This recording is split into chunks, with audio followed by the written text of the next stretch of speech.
How to change regions in League of Legends. So how you do this is by going into the store, going into your account, and here you should see all of the regions that you can change to.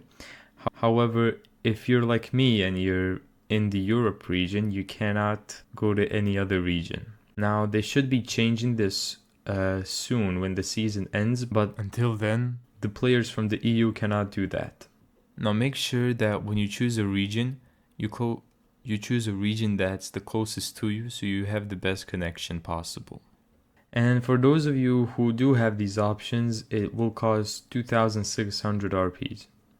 And there you go, that's where to change regions in League of Legends.